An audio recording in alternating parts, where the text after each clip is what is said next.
ಬಂದು ಒಳ್ಳೆ ಕೆಲಸ ಮಾಡ್ತಾ ಇದ್ದಾರೆ. ಅವ್ರಿಗೆ ನಾವು ಹೆಲ್ಪ್ ಮಾಡ್ತಾವೆ, ಅವರು ಮಾಡ್ತಾ ಇದ್ದಾರೆ. ಖುಷಿ ಆಯ್ತಾ? ಖುಷಿ ಆಯ್ತು. ಪೋಸ್ ಕೊಡ್ಬೇಡಿ, ಆ ಕಡೆ ನೋಡಿ. ಅಣ್ಣ ನೀ ಯಾಕಪ್ಪ ರಂಗೋಲಿ ಬಿಡೋದು ಹೆಂಗೆ ಕೂತಿದ್ಯಾ? ನಿಮ್ಮ ಅನಿಸಿಕೆ ಅಭಿಪ್ರಾಯ ಹೇಳಲೇಬೇಕು. ಇದು 3ನೇ ದಿನದ ಗ್ರಾಮೀಣ ಕಟ್.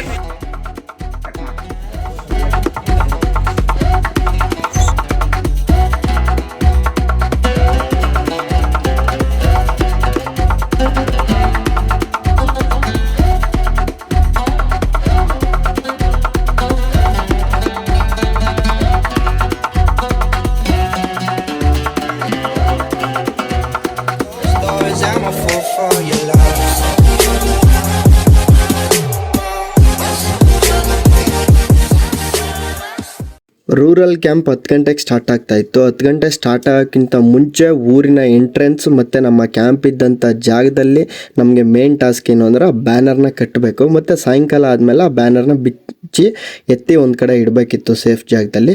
ನಮ್ಗೆ ಡೈಲಿ ಟಾಸ್ಕ್ ಇತ್ತು. ಸೊ ಇವತ್ತು ನಮ್ಮ ಫ್ರೆಂಡ್ಸ್ ಆ ಟಾಸ್ಕ್ನ ಕಂಪ್ಲೀಟ್ ಮಾಡಿದರು. ಹಾಯ್ ಫ್ರೆಂಡ್ಸ್, ಎಲ್ಲರಿಗೂ ನಮಸ್ಕಾರ. ಮತ್ತೊಂದು ಹೊಸ ವಿಡಿಯೋಗೆ ನಿಮ್ಮೆಲ್ಲರಿಗೂ ಸುಸ್ವಾಗತ. ಇವತ್ತಿಗೆ ನಮ್ಮ MSW ರೂರಲ್ ಕ್ಯಾಂಪ್ ಸ್ಟಾರ್ಟ್ ಆಗಿ 3ನೇ ದಿನ. ನೀವು ಮೊದಲನೇ ದಿನ ಮತ್ತು 2ನೇ ದಿನದ ವಿಡಿಯೋ ನೋಡಿಲ್ಲ ಅಂತಂದರೆ ನಾನು ಡಿಸ್ಕ್ರಿಪ್ಷನ್ ಬಾಕ್ಸಲ್ಲಿ ಲಿಂಕ್ ಕೊಟ್ಟಿರ್ತೀನಿ. ಆ ಲಿಂಕ್ ಮುಖಾಂತರ ನೀವು ಡೇ 1 ಮತ್ತು ಡೇ 2 ವಿಡಿಯೋಸ್ನ ನೋಡ್ಬೋದು. ಇವತ್ತು ಡೇ 3 ವಿಡಿಯೋ ಆಗಿರುತ್ತೆ.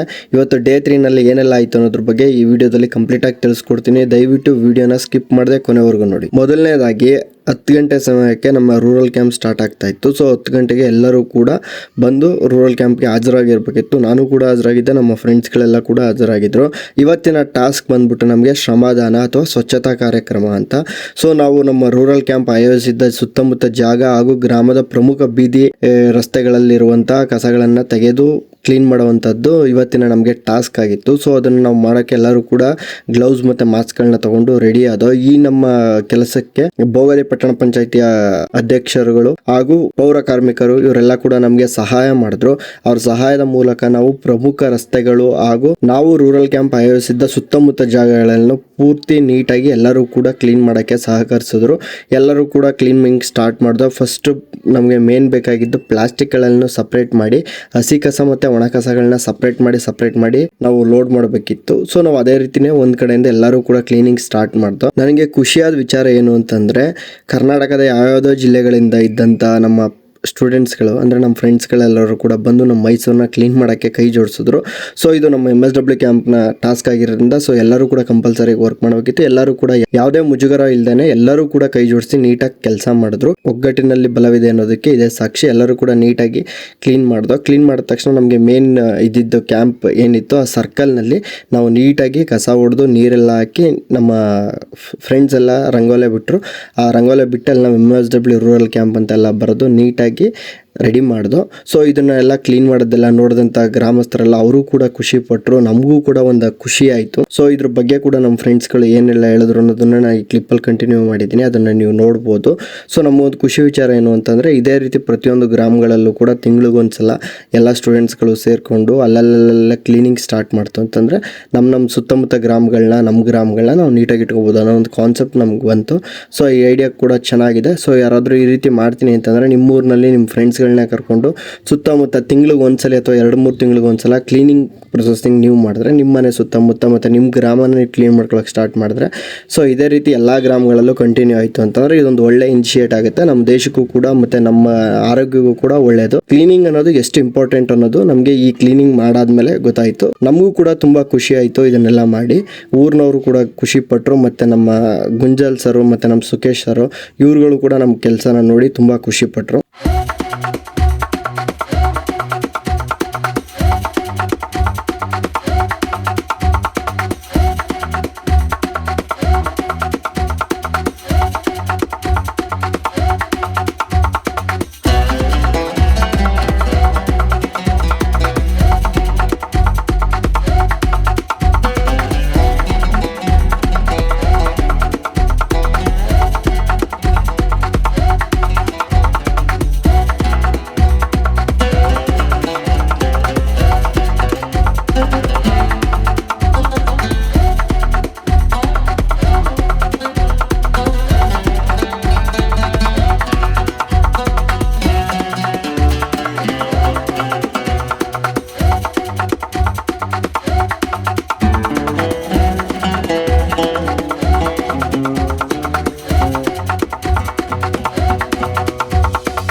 ನಮ್ಮ ಶ್ರಮಜೀವಿ ಎಲ್ಲ ಭಕ್ಷ್ಯ ಅವರು ದಕ್ಷಿಣ ಕನ್ನಡದಿಂದ ಬಂದು ಮೈಸೂರಿನಲ್ಲಿ ಸ್ವಚ್ಛತಾ ಕಾರ್ಯಕ್ರಮ ಮಾಡ್ತಾ ಇದ್ದಾರೆ. ಕಸ ಅಂದಮೇಲೆಲ್ಲ ಪ್ಲಾಸ್ಟಿಕ್ಕು.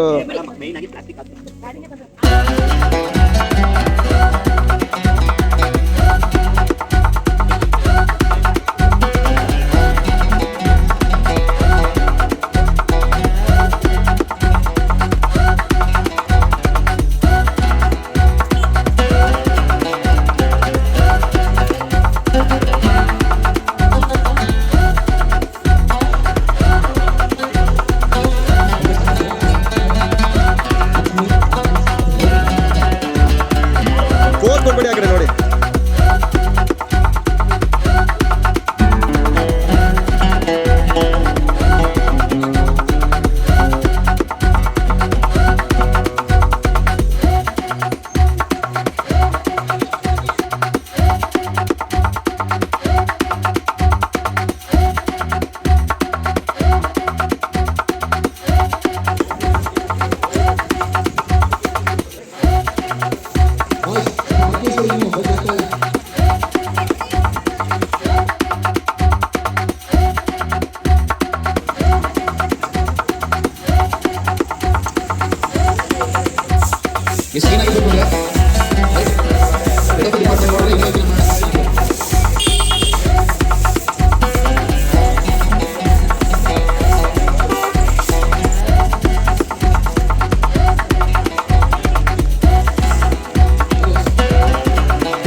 ನೋಡ್ತಿದ್ದೀರಾ?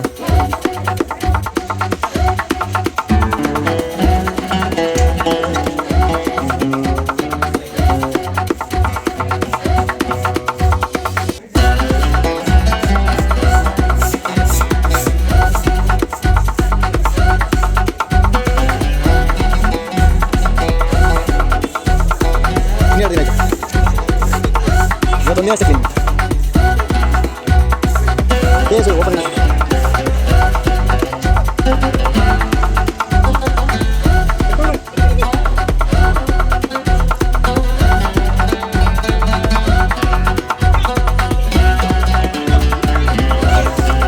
ಕಿರಣ, ನೀ ಯಾಕಪ್ಪ ರಂಗೋಲಿ ಬಿಡೋ ಜಾಗದಲ್ಲಿ ಕೂತಿದ್ಯಾ? ಹೇಳಪ್ಪ ಕಿರಣ್, ರಂಗೋಲಿ ಬಿಡೋರು ಮೇಡಮ್ ಅವರು.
ಈಗ ನೀವು ನಿಮ್ಮ ಅನಿಸಿಕೆ ಮತ್ತು ಅಭಿಪ್ರಾಯವನ್ನು ಹಂಚ್ಕೋಬೇಕು. ಹೇಳಿ ಒಂದು ನಿಮಿಷ ಕೆಲಸ ಅನ್ಸ್ಬಿಟ್ಟು ಹೇಳಿ, ಏನು ತೊಂದರೆ ಇಲ್ಲ. ಈ ರೀತಿಯಾಗಿ ಡಿಸ್ಟರ್ಬ್ ಮಾಡ್ತೀರಾ? ಡೈಲಿ ಕರ್ಕೊ ಹೋಗ್ತಿದ್ರಲ್ಲ ಹೇಳಿ ನಿಮ್ಮ ಅನಿಸಿಕೆ ಅಭಿಪ್ರಾಯ ಒಂದೆರಡು ಮಾತಲ್ಲಿ ಏನಾದರೂ. ಸೋಷಿಯಲ್ ಸರ್ವಿಸ್ ಅದಕ್ಕೆ ಇಷ್ಟ ಆಗ್ತೈತಿ. ಹಾಂ, ತುಂಬಾ ಇಷ್ಟ. ಈ ಒಂದು ಕೇಸ್ ಇಂದ ಇದು ಒಂದು ಅನುಕೂಲ ಮಾಡಂಗೆ ಒಂದು ಇದಾಯ್ತು. ಆಪರ್ಚುನಿಟಿ ಸಿಗ್ತೀನಿ. Thank you. ಹೇಳಿ ಸರ್. ಶಿಕ್ಷಣಾಭ್ಯಾಸ ನಾನು ಮಳೆನಾಯ್ಕಂತಾಗ ಈಗ ಸ್ವಚ್ಛತಾ ಕಾರ್ಯಕ್ರಮವನ್ನು ಬೆಳಗ್ಗೆ ಅಂದ್ಕೊಂಡಿದ್ದೀವಿ. ಸೊ ಇದರಿಂದಾಗಿ ನಮಗೆ ತುಂಬ ಖುಷಿ ಅನಿಸ್ತಾ ಇದೆ. ಯಾಕಂತಂದರೆ ಪ್ರತಿ ತಿಂಗಳು ನಮ್ಮ ಹಾಸ್ಪಿಟಲ್ ಸಹ ಮಾಡ್ತಾ ಇದ್ದೀವಿ. ಸೊ ಈಗ ಬಂದು ಈಗ ರೂರಲ್ ಕ್ಯಾಂಪನ್ನು ಎತ್ತಿ ಇಲ್ಲಿ ಸ್ವಚ್ಛತೆ ಮಾಡ್ತಾ ಇದ್ದಾಗ ನಮಗೆ ತುಂಬ ಖುಷಿ ಅನಿಸ್ತಾ ಇದೆ. ಸೊ ಇದೇ ಥರ ಎಲ್ಲ ವಿದ್ಯಾರ್ಥಿಗಳು ಇದೇ ಥರ ರೂಢಿಸ್ಕೊಳ್ಬೇಕು ಅಂತ ನಾನು ಹೇಳ್ಕೊಳ್ತೇನೆ. Thank you. ನಮ್ಮ ಕ್ಯಾಂಪ್ನ ಬಗ್ಗೆ ಒಂದೆರಡು ಅನಿಸಿಕೆ ನಿಮ್ಮ ಅಭಿಪ್ರಾಯವನ್ನು ಹಂಚ್ಕೊಳ್ಳಿ. ಎಲ್ಲ ಊರಿನ ಜನರ ಜೊತೆ ಫುಲ್ ಎಕೋ ಫ್ರೆಂಡ್ಲಿಯಾಗಿ ವರ್ಕ್ ಮಾಡ್ತಾ ಇದ್ದೀವಿ ನಮ್ಮ ರೂರಲ್ ಕ್ಯಾಂಪಲ್ಲಿ. ಅಷ್ಟೇನಾ? Thank you. ಇನ್ನೇನಾದರೂ ಮಾತಾಡಿದ್ರೆ ಬಂದು ಒಳ್ಳೆ ಕೆಲಸ ಮಾಡ್ತಾ ಇದ್ದಾರೆ. ಅವ್ರಿಗೆ ನಾವು ಹೆಲ್ಪ್ ಮಾಡ್ತಾವೆ, ಅವರು ಮಾಡ್ತಾ ಇದ್ದಾರೆ. ಏನು ಖುಷಿ ಆಯ್ತಾ? ಖುಷಿ ಆಯ್ತು.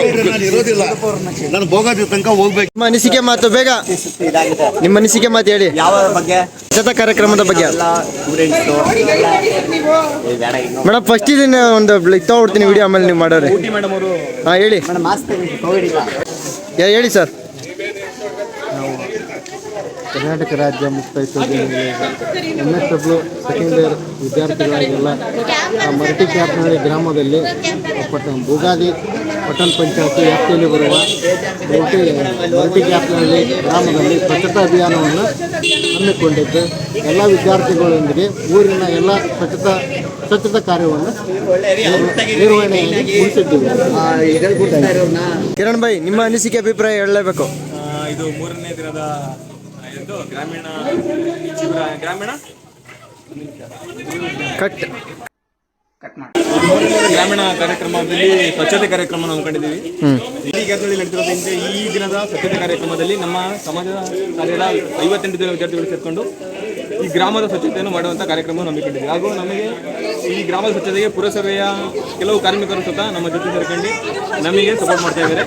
ಹಾಗೂ ಸುಖೇಶ್ ಸರ್ ಕಾಟ ಬಂದ್ಬಿಟ್ಟು ನನಗೂ ಹೆಲ್ಪ್ ಮಾಡ್ತಾರೆ. ಊರಿನ ಹಿರಿಯಸ್ಥರು ನಮ್ಮ ಯಜಮಾನ ಗೌಡರು ಅಂತ ಹೇಳ್ತಾರೆ, ಅವರು ಸಹ ನಮಗೆ ಸಪೋರ್ಟ್ ಮಾಡ್ತಾರೆ ಅಂತ ಹೇಳ್ತಾ ನಾನು ಮಾತು ಮುಗಿಸ್ತೀನಿ ಅಷ್ಟೇ. Okay, thank you. ನಿಮ್ಮ ಅಭಿಪ್ರಾಯ ಅನಿಸಿಕೆ ತಿಳಿಸಿ. ಅಭಿಪ್ರಾಯ, ನಾವು ಸ್ವಚ್ಛತಾ ಅಧ್ಯಯನ ಮಾಡ್ತಾ ಇದ್ದೀವಿ KSU ಯೂನಿವರ್ಸಿಟಿ ಕಡೆಯಿಂದ. ನಾವೆಲ್ಲ MSW ಸ್ಟೂಡೆಂಟು. ನಮ್ದೇನಪ್ಪ ಅಂದರೆ ರೂರಲ್ ಕ್ಯಾಂಪಲ್ಲಿ ಯಾವ ರೀತಿ ಅಭಿವೃದ್ಧಿಗೊಳಿಸಬೇಕು, ಏನೇನು ಅನಾನುಕೂಲ ಏನೈತೆ ನಮ್ಮದು ಸಮಾಜದ ಬಗ್ಗೆ ಅದೊಂದು ಅರಿವು ಮೂಡಿಸಿ ನಮ್ಮ ಕಾಲೇಜ್ ಕಡೆಯಿಂದ ನಾವು ಇನ್ನೂ ಡೆವಲಪ್ಮೆಂಟ್ ಮಾಡ್ಬೇಕಂತ. ಯಾರಿಗೂ ಏನೂ ಶೋಷಣೆಗೆ ಯಾವುದಕ್ಕೂ ಒಳಪಡಿಸ್ಬಾರ್ದು. ಎಲ್ಲರೂ ಅವ್ರವ್ರ ಹಕ್ಕು ಬೆನಿಫಿಟ್ಸು ಎಲ್ಲ ತೊಗೋಬೇಕಂದ್ಬಿಟ್ಟು ನಮ್ಮದೊಂದು ಇಷ್ಟ. Okay, thank you sir.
ಅಲ್ಲೇ ನಾವು ಈ ಟೈಮ್ ಟೇಬಲ್ ಏನು ಹಾಕಿದ್ದೇವೆ, ಫೋಕಸ್ ಗ್ರೂಪ್ ಡಿಸ್ಕಷನ್ ಅಂತೇವೆ.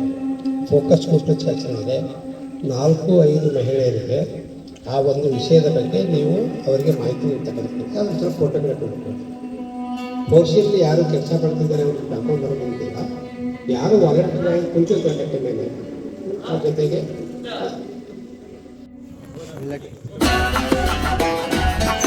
ಸ್ವಚ್ಛತಾ ಕಾರ್ಯಕ್ರಮ ಮುಗಿದ ನಂತರ ಗುಂಜಲ್ ಸರ್ ನೆಕ್ಸ್ಟ್ ನಮಗೆ ಏನು ಟಾಸ್ಕ್ ಮಾಡಬೇಕು ಅನ್ನೋದನ್ನು ನೀಟಾಗಿ ಹೇಳಿದ್ರು.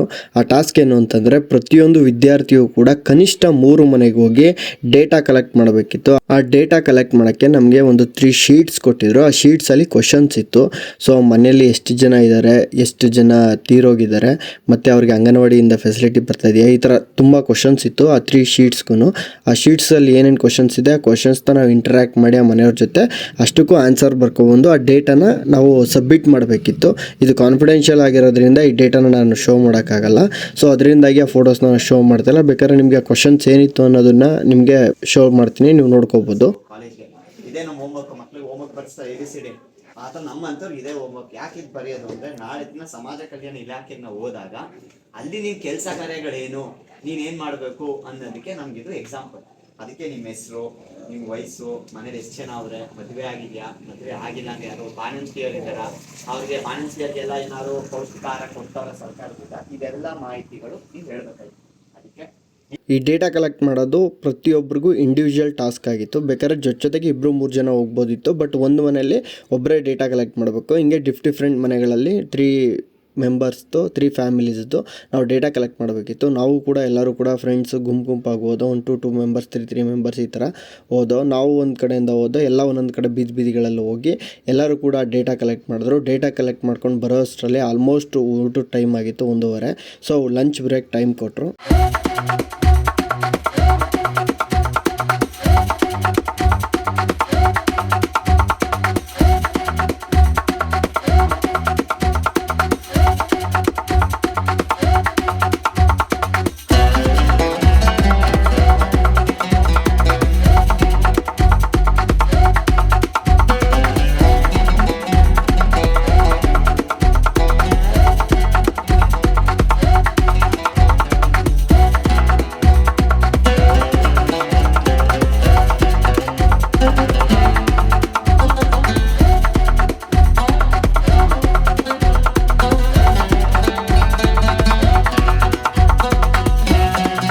ಎಲ್ಲ ಸ್ಟೂಡೆಂಟ್ಸು ಡೇಟಾ ಕಲೆಕ್ಟ್ ಮಾಡ್ಕೊಬರೋ ಅಷ್ಟರಲ್ಲಿ ಊಟದ ಟೈಮ್ ಆಗಿತ್ತು. ನಾವು ಕಲೆಕ್ಟ್ ಮಾಡ್ಕೊಂಡ್ಬಂದಿದ್ದು ಡೇಟಾನ ಸರ್ಗೆ ಸಬ್ಮಿಟ್ ಮಾಡೋದು. ಸಬ್ಮಿಟ್ ಆದಮೇಲೆ ಎಲ್ಲರೂ ಕೂಡ ಒಟ್ಟಿಗೆ ಕೂತ್ಕೊಂಡು ಊಟ ಮುಗಿಸ್ಕೊಂಡು, ಊಟ ಆದಮೇಲೆ ನಮಗೆ ಮಧ್ಯಾಹ್ನ ಸೆಷನ್ ಇತ್ತು. ಮಧ್ಯಾಹ್ನ ಊಟ ಮುಗಿಸ್ಕೊಂಡು ಬಂದ ತಕ್ಷಣ ಗುಂಜಲ್ ಸರ್ 1/2 ಅವರ್ ಉಪನ್ಯಾಸ ಕಾರ್ಯಕ್ರಮ ತೊಗೊಂಡ್ರು. ಗುಂಜಲ್ ಸರ್ ಆದಮೇಲೆ ಡಾಕ್ಟರ್ M. ಕಿಶೋರ್ ಸರ್ ಬಂದ್ಬಿಟ್ಟು ನಮಗೆ ಕ್ಲಾಸ್ ತೊಗೊಂಡ್ರು. ಅವರು ಪ್ರಾಧ್ಯಾಪಕರು ಹಾಗೂ ಮುಖ್ಯಸ್ಥರು, ಮನೋವೈದ್ಯಕೀಯ ವಿಭಾಗ, JSS ವೈದ್ಯಕೀಯ ಕಾಲೇಜು ಮತ್ತು ಆಸ್ಪತ್ರೆಯಲ್ಲಿ ಕಾರ್ಯನಿರ್ವಹಿಸ್ತಾ ಇದ್ರು. ಈ ಸರ್ ಬಂದು ನಮಗೆ ಇವತ್ತಿನ ದಿನ ಉಪನ್ಯಾಸ ಕಾರ್ಯಕ್ರಮ ತಗೊಂಡ್ರು. ಇವತ್ತಿನ ಈ ಉಪನ್ಯಾಸ ಕಾರ್ಯಕ್ರಮದಲ್ಲಿ ಇವರು ಮನೋವೈದ್ಯರಾಗಿದ್ದರಿಂದ ಈ ವರ್ಲ್ಡ್ ಹೆಲ್ತ್ ಆರ್ಗನೈಸೇಷನ್ನು ಮತ್ತು ಮನೋಸ್ಥಿತಿಗಳ ಬಗ್ಗೆ ಮತ್ತು ಖಿನ್ನತೆ, ಮೇನ್ ರೀಸನ್ ನಮ್ಮ ಎಲ್ಲ ಮಾನಸಿಕ ಆರೋಗ್ಯ ಸ್ಥಿತಿಗಳಿಗೆ ಮೇನ್ ರೀಸನ್ ಬಂದ್ಬಿಟ್ಟು ಖಿನ್ನತೆ ಏನಕ್ಕಾಗುತ್ತೆ, ಯಾವೆಲ್ಲ ರೀತಿ ಖಿನ್ನತೆಯಿಂದ ಆಗುತ್ತಿರುವಂತಹ ದುಷ್ಪರಿಣಾಮಗಳು ಹಾಗೂ ನಮ್ಮ ದೇಶ ಅಥವಾ ಪ್ರಪಂಚ ಎದುರಿಸುತ್ತಿರುವ ಖಿನ್ನತೆ ಹಾಗೂ ಮಾನಸಿಕ ಆರೋಗ್ಯ ಸ್ಥಿತಿ ಎಷ್ಟು ಇಂಪಾರ್ಟೆಂಟ್ ಅನ್ನೋದ್ರ ಬಗ್ಗೆ ಕಂಪ್ಲೀಟ್ ಡೀಟೇಲಾಗಿ ಹೇಳ್ಕೊಟ್ರು. ಇದನ್ನು ತಿಳ್ಕೊಂಡ್ಮೇಲೆ ಮನುಷ್ಯನಿಗೆ ಎಷ್ಟೇ ಆಸ್ತಿ ಅಂತಸ್ತಿದ್ರು ಮಾನಸಿಕವಾಗಿ ಅವರು ಸದೃಢರಾಗಿಲ್ಲ ಅಂತಂದರೆ ಅವ್ರು ಏನು ಪಡ್ಕೊಂಡಿದ್ರು ವೇಸ್ಟು. ಯಾಕಂದರೆ ಎಷ್ಟೋ ಜನ ದುಡ್ಡಿರೋರೇ ಸೂಸೈಡ್ ಮಾಡ್ಕೊಂಡು ಸಾಯ್ತಾರೆ. ಅದಕ್ಕೆ ರೀಸನ್ ಏನು ಬಂದ್ಬಿಟ್ಟು ಅಂತಂದರೆ ಖಿನ್ನತೆಗೆ ಮೇನ್ ರೀಸನ್ ನಮ್ಮ ಮನಸ್ಥಿತಿಗಳು. ಸೊ ಇದನ್ನು ಯಾವ ರೀತಿ ಕಂಟ್ರೋಲ್ ಮಾಡಬೇಕು ಮತ್ತು ಇದನ್ನು ಯಾವ ರೀತಿ ನಿಭಾಯಿಸಬೇಕು ಅನ್ನೋದನ್ನ ಡೀಟೇಲಾಗಿ ತಿಳಿಸ್ಕೊಟ್ರು. ಇವತ್ತಿನ ಕ್ಲಾಸ್ ಅಂತೂ ಎಲ್ರಿಗೂ ಕೂಡ ತುಂಬ ಯೂಸ್ಫುಲ್ ಆಯಿತು. ಚಿಕ್ಕ ಇರುವೆನು ಸಹ ಬದುಕಬೇಕು ಅಂತ ಅಂಥದ್ರಲ್ಲಿ ಇಷ್ಟು ದೊಡ್ಡ ದೇಹ ಇಟ್ಕೊಂಡು, ಇಷ್ಟು ದಪ್ಪ ಮೆದುಳಿಟ್ಕೊಂಡು ನಾವು ಆತ್ಮಹತ್ಯೆ ಕಡೆಗೆ ಏನಕ್ಕೆ ಯೋಚನೆ ಮಾಡ್ತೀವಿ? ಆತ್ಮಹತ್ಯೆ ಅಂತ ತಪ್ಪು ಅಂತಂದ್ಬಿಟ್ಟು ನಾವು ಹೇಳ್ತಾ ಇರ್ತೀವಿ. ಆದರೆ ಹೇಳ್ತಾ ಇರೋದು ನನಗೇನೆ ಒಂದೊಂದ್ಸರಿ ಅನಿಸ್ತಾ ಇರ್ತದೆ, ಇವತ್ತು ಈ ಕೆಲಸ ಮಾಡಬೇಕು, ಆ ಕೆಲಸ ಮಾಡಬೇಕು, ಅದೆಲ್ಲ ನಿರ್ವಹಿಸಬೇಕು ಅಂತ ಅನ್ಕೊಂಡಿದೆ, ನಿರ್ವಹಿಸೋಕ್ಕಾಗಲೇ ಇಲ್ವಲ್ಲ ಅಂತಂದ್ಬಿಟ್ಟು ಟಿವಿ ನೋಡ್ತಾ ಇದ್ದಂಗೆ ನಿದ್ದೆ ಬಂದ್ಬಿಡ್ತದೆ, ಪುಸ್ತಕ ಓದ್ತಾ ಇದ್ದಂಗೆ ನಿದ್ದೆ ಬಂದ್ಬಿಡ್ತದೆ. ನಿದ್ದೆ ಮಾಡಬೇಕು ಅಂತ ಮಂಚಕ್ಕೆ ಹೋದಾಗ ಅದು ಮಕ್ಕಳೇ ನಿದ್ದೆ ಬರುತ್ತೆ, ಏನೇನೋ ಯೋಚನೆ ಮಾಡ್ತಾ ಇರ್ತದೆ. ಅದಕ್ಕೆ ಏನ್ ಮಾಡ್ಬೇಕು ಅಂತ ಸರ್ ಕೇಳುವಂಥದ್ದು. ಆದ್ರೆ ನಾನೇ ಅನ್ಕೊಂಡೆ ಅಂಥವೆಲ್ಲ ನೀವು ಯೋಚನೆ ಮಾಡಿದ್ಮೇಲೆ ಸುಮ್ಮನೆ ಬದುಕೊಂಡ್ಬಿಡ್ದು ವಾಸಿ, ನಾವೇ ಬದುಕಿದ್ರೆ ಆ ಕೆಲಸ ನೋಡ್ಕೊಳ್ಳೋಣ. ಅಂದ್ರೆ ಆತ್ಮಹತ್ಯೆಯಿಂದ ಸಾಯ್ಬೇಕು ಅಂತಿಲ್ಲ, ಆಟೋಮೆಟಿಕ್ ಆಗಿ ಏನಾದ್ರೂ ನಾವು ಪ್ರಾಣ ಹೋಗ್ಲಿ, ಬದುಕಿದ್ರೆ ನಾಳೆ ಕೆಲಸ ನೋಡ್ಕೊಳ್ಳೋಣ. ಯಾಕಂದ್ರೆ ಕೆಲವರು ನಮ್ಮ ಕೈ ಕೆಳಗಡೆ ಇರುವಂಥವ್ರು ಕೆಲಸ ಮಾಡದೇ ಇದ್ರೆ ನಾನು ಎಷ್ಟೇ ಹೇಳಿದ್ರು ಅವ್ರು ಯಾಕೆ ನನ್ನ ಮಾತು ಕೇಳ್ತಾ ಇಲ್ಲ, ಯಾಕೆ ನಾನು ಹೇಳಿದ್ದೆಲ್ಲ ಮಾಡ್ತಾ ಇಲ್ಲ ಅವರು, ನನಗೆ ಮೇಲ್ಗಡೆಯಿಂದ CEO ಯಾಕೆ. ಇವರು ಮಾನಸಿಕ ಆರೋಗ್ಯವನ್ನು ಯಾವ ರೀತಿ ಕಾಪಾಡ್ಕೊಳ್ಳೋದು ಅನ್ನೋದ್ರ ಬಗ್ಗೆ 2 ಬುಕ್ಗಳನ್ನ ಬರೆದಿದ್ದಾರೆ. ಆ ಬುಕ್ಗಳು ಎಲ್ರಿಗೂ ಕೂಡ ಯೂಸ್ ಆಗುತ್ತೆ, ನೀವು ಕೂಡ ಒಂದ್ಸಲ ಓದ್ಬೋದು. ಇವತ್ತಿಗೆ ನಮ್ಮ ಈ ಡೇ 3 ವಿಡಿಯೋ ಕಂಪ್ಲೀಟ್ ಆಗ್ತಾಯಿದೆ. ಈ ವಿಡಿಯೋ ಏನಾದರೂ ಇಷ್ಟ ಆಗಿದರೆ ನಿಮಗೆ ಲೈಕ್ ಮಾಡಿ, ಹಾಗೂ ಆದಷ್ಟು ನಿಮ್ಮ ಫ್ರೆಂಡ್ಸ್ ಜೊತೆ ಈ ವಿಡಿಯೋನ ಶೇರ್ ಮಾಡಿ, ಹಾಗೂ ನಮ್ಮ ಯೂಟ್ಯೂಬ್ ಚಾನಲ್ನ ಸಬ್ಸ್ಕ್ರೈಬ್ ಮಾಡಿ, ಹಾಗೂ ಇದೇ ರೀತಿ ಸಪೋರ್ಟ್ ಮಾಡಿ. Thank you.